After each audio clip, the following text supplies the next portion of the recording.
I'm just going to give you some tips here and there from my experience with running ads.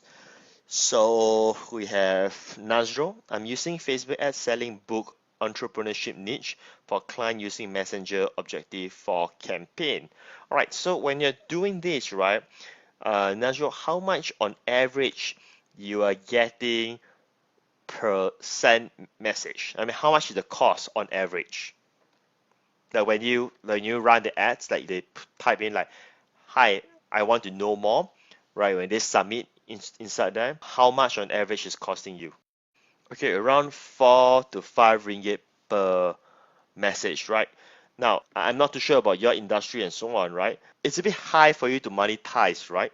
I mean, like 4 to 5 ringgit for one message because you're selling like books. You're selling a book.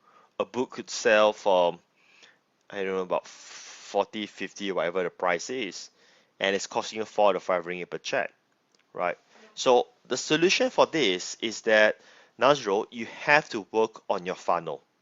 Now, this is where we talk on a totally separate topic, is that after they buy the book, what is your entire funnel? So without that funnel, you cannot help your client to achieve success. So the book price is 129, right? 129. So on average, about 4 ringgit. Let's say we take on the lower price of 4 ringgit, which means 10, 20. Out of about 30 messages, you need to get one book sale, right? I mean, you can still achieve that. That's if we're taking on lower price.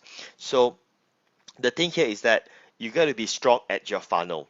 So like for instance, in my business model, my funnel is that I have my book, and then I have my workshop, which you have attended. And after my workshop, I have this program which you are in right now. So that is basically my offline funnel. So I believe that, Nazro, you're doing offline. So you gotta have your offline funnel. So going back to here, my book, I lose money all the time, but that's okay because it builds my brand.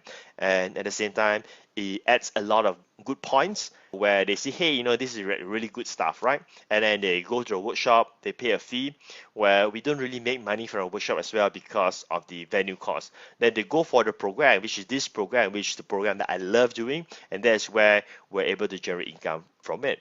So there are like 3 steps in that sense. But at the same time, if I want to expand on this, we also have an online course that we can offer to them, right? So the next point is that I want to share with you, Nazro, is that one of the way to decrease the cost of your ads is actually to focus on your audience. One of the thoughts that people have is to improve on the click-through rate. The higher the click-through rate, the lower the cost. That could be somewhat true, but it is not entirely true. In theory, the way how you decrease your cost is having the right target audience. And if your target audience is correct, you definitely lower the cost of your 4 to 5 ringgit.